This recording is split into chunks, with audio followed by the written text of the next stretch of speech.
And welcome back to my channel. कैसे हो आप लोग? आई होप आप लोग बढ़िया होंगे। आज का जो है ये हमारा लास्ट पार्ट बचा है, जो हमारा चैप्टर चल रहा था, first chapter, that is evolution and fundamentals of business. I hope आपको ये सीरीज अच्छी लगी होगी। एंड नेक्स्ट जो मेरी वीडियो होगी उसके अंदर हम लोग केस स्टडीज देखेंगे और हम सेकेंड चैप्टर का थोड़ा सा इंट्रोडक्शन पार्ट देखेंगे। मैंने आपको बोला था कि आपके 2 टॉपिक्स बचे हैं जो कि मैं आपको एंड में कराऊंगी। जो फर्स्ट टॉपिक था वो था ऑब्जेक्टिव्स ऑफ बिजनेस, बट जो सेकंड टॉपिक है that is role of profits in business. ये जो है ये बहुत इजी टॉपिक है। आई होप कि आप लोग ये खुद से कर लोगे। मैं आपको यही सजेशन दूंगी कि आप प्लीज एक बारी मेरे नोट से पढ़ लेना, उसमें मैंने बहुत इजी लैंग्वेज में एक्सप्लेन करा है, आपको इजीली समझ आ जाएगा। कोई इसमें बहुत ज्यादा ऐसा कंसेप्ट नहीं है जो मुझे आपको समझाने की जरूरत है। इसलिए एक बार इसको खुद से पढ़ लेना, नहीं समझ आएगा तो मैं आपके लिए वीडियो बना दूंगी, बट आज सिर्फ मैं ऑब्जेक्टिव्स ऑफ बिजनेस को कवर करूंगी। एंड आप उसको पढ़ के मुझसे क्वेश्चन है तो पूछ सकते हो, कोई भी डाउट है या कुछ भी है तो आप मुझसे पूछ सकते हो। अगर मुझे लगेगा कि बहुत ज्यादा डाउट्स आ रहे हैं तो फिर मैं एक वीडियो उसके लिए भी बना दूंगी। अब स्टार्ट करते हो ऑब्जेक्टिव्स ऑफ बिजनेस से। इसको स्टार्ट करने से पहले हमें ये समझना बहुत ज्यादा जरूरी है कि ऑब्जेक्टिव्स क्या होते हैं, ऑब्जेक्टिव्स का मतलब क्या होता है। ऑब्जेक्टिव्स का मतलब होता है एंड पॉइंट। तो अगर मैं बोलूं ऑब्जेक्टिव्स का क्या मतलब है, ऑब्जेक्टिव्स का मतलब होता है एंड पॉइंट, जो एक पर्सन, एक बिजनेस, एक एंटिटी जो है अचीव करना चाहती है, राइट। अब एग्जांपल लें हम इसका, तो लेट्स से कि मैंने आज एक ऑब्जेक्टिव या एक गोल बनाया है कि मुझे अपने जो कॉलेज में क्या है फर्स्ट आना है, राइट। उसके लिए मुझे क्या करना पड़ेगा, मुझे बहुत ज्यादा स्टडी करनी पड़ेगी। एंड मैं फर्स्ट कब आऊंगी, जब मैंने बहुत ज्यादा पढ़ाई की और मैंने एट द एंड जब एग्जाम दिया उसका रिजल्ट आया तब मुझे पता चलेगा ना, तब मैं उस गोल को अचीव कर पाऊंगी, राइट। वो क्या है, एंड पॉइंट है मेरा। एंड पॉइंट का मतलब क्या होता है, जहां पे कंपनी, एक बिजनेस, एक पर्सन जो है पहुंचना चाहते हैं, ठीक है, ये उसके लिए क्या एक एंड पॉइंट है, यहाँ तक मुझे क्या है पहुंचना है। वो क्या होता है ऑब्जेक्टिव, राइट। अब हम बात करते हैं कि हमारे ऑब्जेक्टिव्स कितने टाइप्स के होते हैं। हमारे जो ऑब्जेक्टिव है उन्हें हम ब्रॉडली 2 कैटेगरी में क्लासिफाई कर सकते हैं।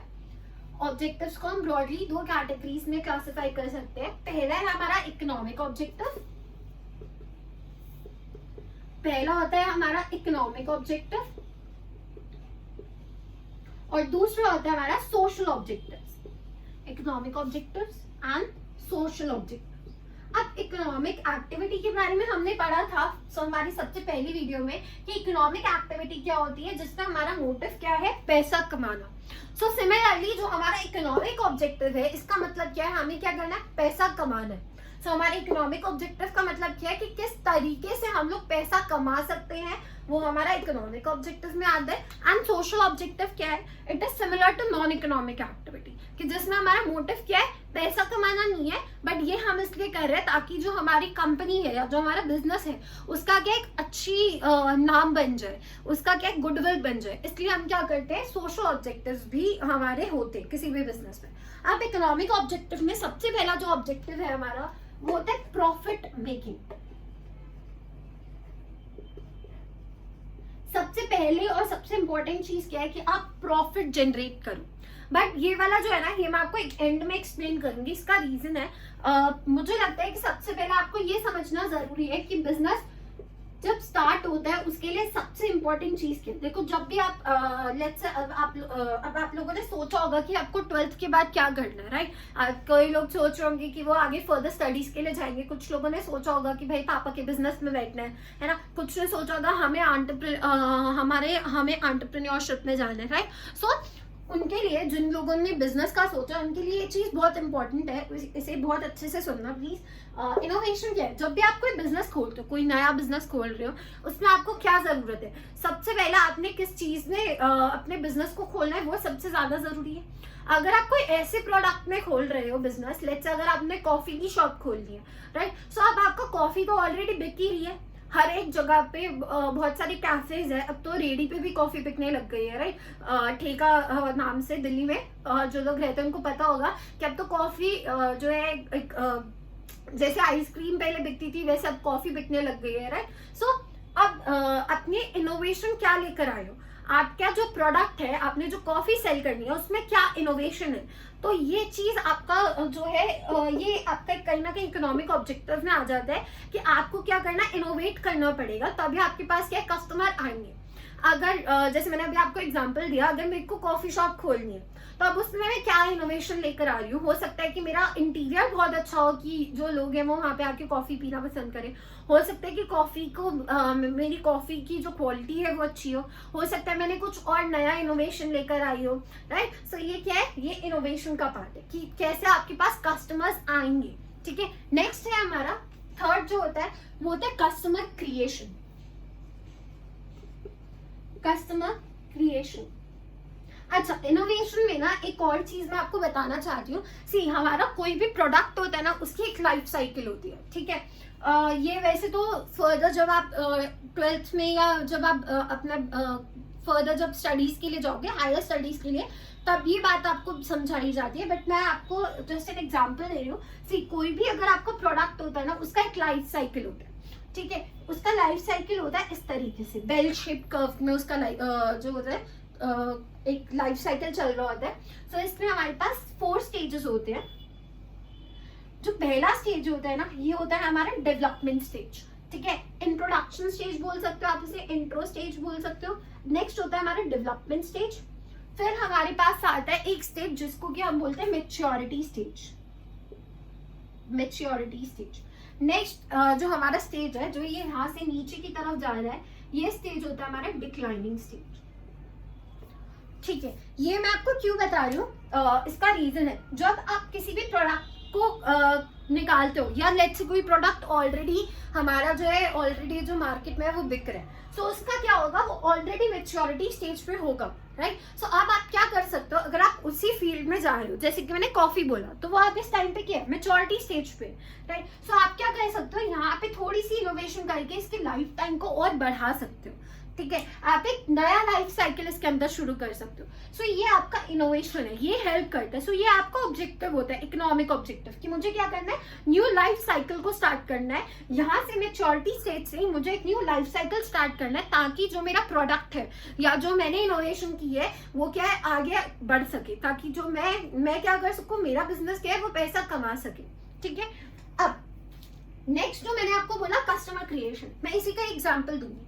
देखो जब आपका प्रोडक्ट है ना वो अगर मैच्योरिटी स्टेज पे, तो इस स्टेज पे क्या होता है कि कस्टमर्स बहुत ज्यादा होते हैं उस प्रोडक्ट के, राइट। बट आपके और जैसे जैसे वो डिक्लाइनिंग स्टेज पे जाता है वैसे वैसे उसके कस्टमर्स जो है कम होते जाते हैं।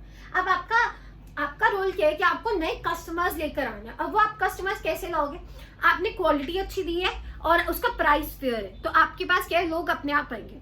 अगर आपका प्रोडक्ट बहुत अच्छा है तो क्या है, वर्ड ऑफ माउथ से क्या होती है, आपकी जो है मार्केटिंग हो जाती है। हो सकता है कि मैंने कोई प्रोडक्ट लिया, लेट्स से अगर मैं टाटा की कोई कार लेकर आई हूँ, ठीक है। अब मेरे को वो कार बहुत अच्छी लगी, अब मैं बाकियों को भी जो है बताऊंगी, जो भी मेरे पास आएंगे सलाह लेने के लिए कि यार आपकी कार बहुत अच्छी है, आप मुझे बताओ कि कौन सी वाली कार चूज करनी चाहिए।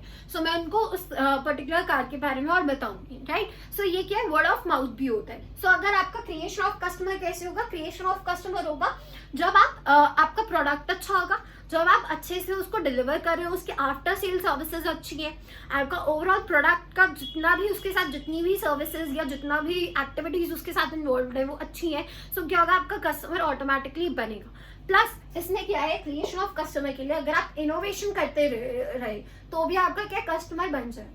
फॉर एग्जाम्पल पहले अगर हम देखें, जो ये आईफोन्स होते थे, ये बहुत कुछ लोग इसको रखते थे, है ना, बहुत ज्यादा इतना ज्यादा पॉपुलर नहीं था, स्पेशली इंडिया में नहीं था, बहुत कम लोग रखते थे। धीरे धीरे धीरे धीरे इन्होंने क्या किया, कस्टमर्स क्रिएट किए और नए नए वेरिएशंस लेकर आए, राइट। अब 15 आ गया, 14 आ गया, 13, ऐसे बहुत सारे जो है ये इनोवेशन लेकर आए।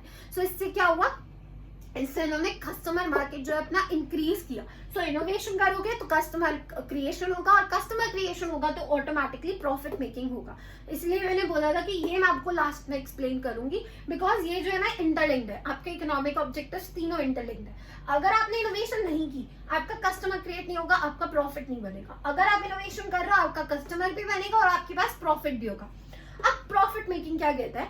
प्रॉफिट मेकिंग बोलता है कि आपके पास ना, आपको पैसा कमाना बहुत जरूरी है, आपके लिए प्रॉफिट बहुत जरूरी है।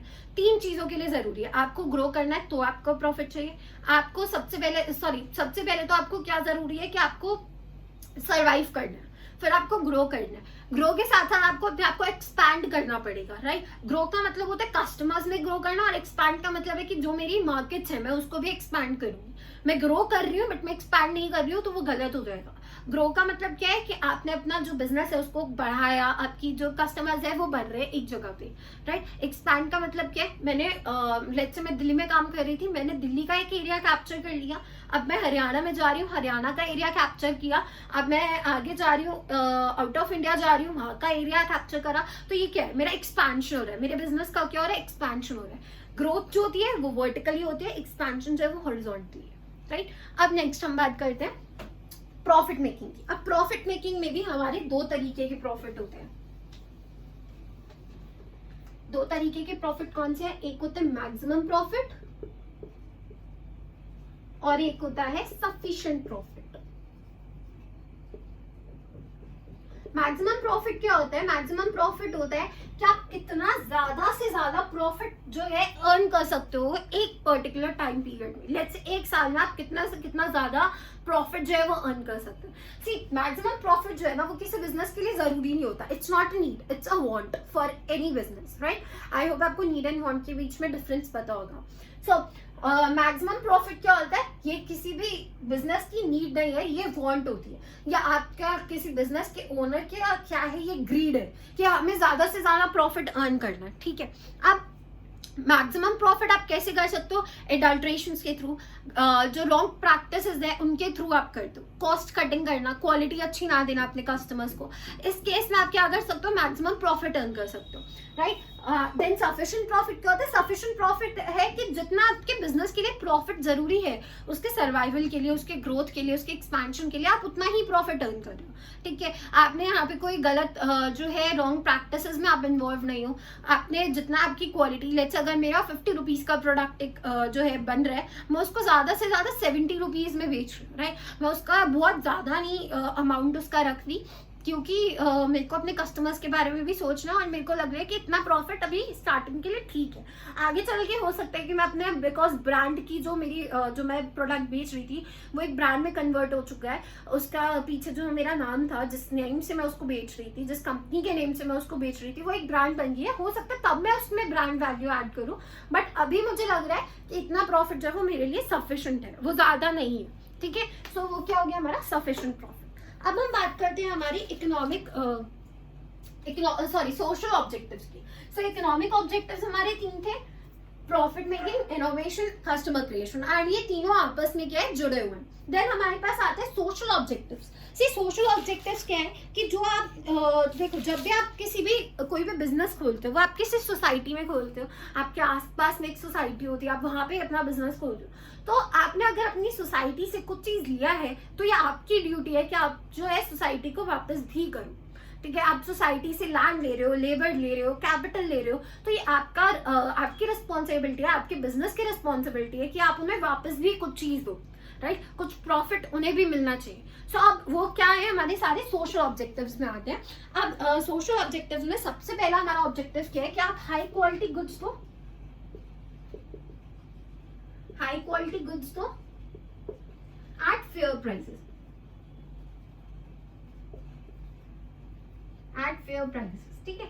अब इसका एग्जांपल जैसे मैंने अभी आपको दिया था कि हो सकता है कि मेरा मैंने जो प्रोडक्ट बनाया, लेट्स से मैंने चाय की एक शॉप खोली, राइट। अगर मैंने चाय की शॉप खोली है तो चाय कितने रुपीज में बन सकती है? Max 10 rupees. लेट्स से मैंने उसमें बहुत सारी स्पाइसेस ऐड कर दिए कि मेरी चाय और ज्यादा अच्छी हो जाए, सो वो मैक्स टू मैक्स 10 रुपीज की मेरी चाय बनेगी, राइट। अब मैं क्या कर रही हूँ? मैंने उसका प्राइस क्या रख दिया? चाय बहुत अच्छी है, हर सारी प्रोडक्ट्स बहुत अच्छे यूज करे जा रहे हैं, 10 रुपीज की चाय थी, मैं उसको 100 रुपीज की बेच रही हूँ, सो कोई भी नहीं लेगा उतने की, राइट। अगर मेरा इंटीरियर उतना अच्छा नहीं है, देखो अगर आप कहीं पे जा रहे हो, बैठ के कुछ चीज खा रहे हो या पी रहे हो, सो उस केस में हो सकता है कि आपको लगे कि यार 100 रुपीज ठीक है, बट लेट्स अगर जब सिंपली एक रेडी के ऊपर मैं बेच रही हूँ तो 10 रुपीज की अगर चाय है तो मैं उसको मैक्स टू मैक्स 20 या 25 की बेच सकती हूँ, बट अगर उससे ऊपर रखूंगी तो वो क्या है, वो गलत हो जाएगा।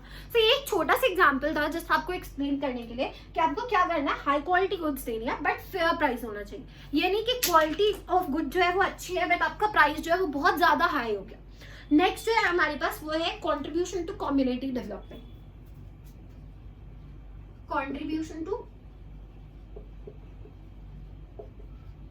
Community development. अब इसका मतलब क्या होता है, कम्युनिटी ओके इसका मतलब होता है कि आप क्या करो, आप अगर काम कर रहे हो ना किसी भी सोसाइटी में, तो आप क्या करो, उसको कुछ अच्छा चीज अच्छी जो है उसकी डेवलपमेंट में हेल्प करो। ठीक है, अब इसके एग्जाम्पल कैसे हो सकते हैं, जैसे कि टाटास या जो ये रिलायंस है, ये लोग क्या करते हैं जो है हॉस्पिटल्स खोल देते हैं या स्कूल्स खोल रहे हैं या कॉलेजेस खोल रहे हैं, क्रचेस खोल देते हैं। ये सब क्या है, ये कम्युनिटी की डेवलपमेंट में हेल्प कर रहा है। एक तो ये एम्प्लॉयमेंट में भी हेल्प करता है, ठीक है, क्योंकि इन्होंने जो ये सारे जो ये इंस्टीट्यूट्स वगैरह खोल रहे हैं, इसमें एक तो टीचर्स और जो बाकी बाकी के जो भी लोग इन्वॉल्व होते हैं उनका एम्प्लॉयमेंट मिलती है, एज वेल एज कहीं ना कहीं डेवलपमेंट में हेल्प कर रहे हैं, कम्युनिटी के डेवलपमेंट में हेल्प कर रहे हैं। इन्होंने हॉस्पिटल्स खोल दिए या कोई भी और सर्विस प्रोवाइड कर रहे हैं, सो ये सारे भी आपको करना पड़ेगा, राइट। और इससे सिर्फ ये जो चीज़ है ना, ये सिर्फ आपका सोशली आपको हेल्प नहीं कर रही है,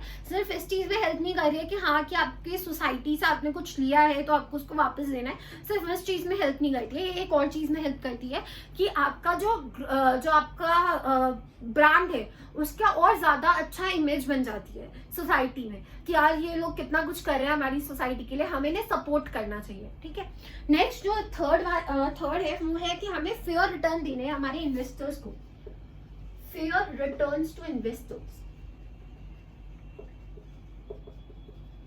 और मैं लास्ट पे साथ में लिख रही हूँ creating employment opportunities, creating employment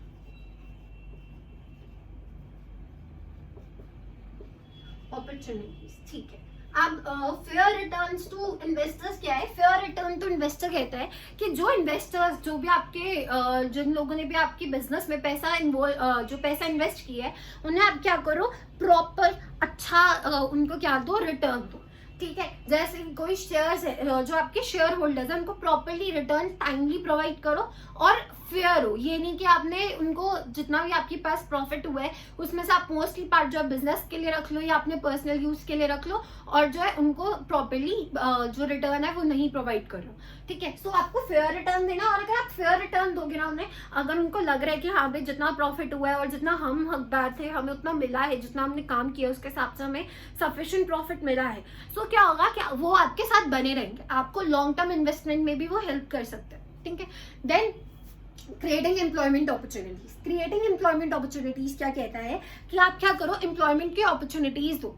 आप क्या है सिर्फ सेम बंदों को मत रखो। ठीक है, आप और लोगों को एम्प्लॉयमेंट अपॉर्चुनिटीज दो। जब आप अपना जो है एक्सपैंड करोगे अपने बिजनेस को या ग्रो कर रहे हो जब अपने बिजनेस को, तो और ज्यादा क्या होगा, लोगों को अपॉर्चुनिटी मिलेगी, राइट। सो ये था हमारा कि क्या ऑब्जेक्टिव्स होता है हमारे बिजनेस के। आई होप आपको ये वाली वीडियो भी अच्छी लगी होगी। So please like share and comment. Until then take care, bye bye.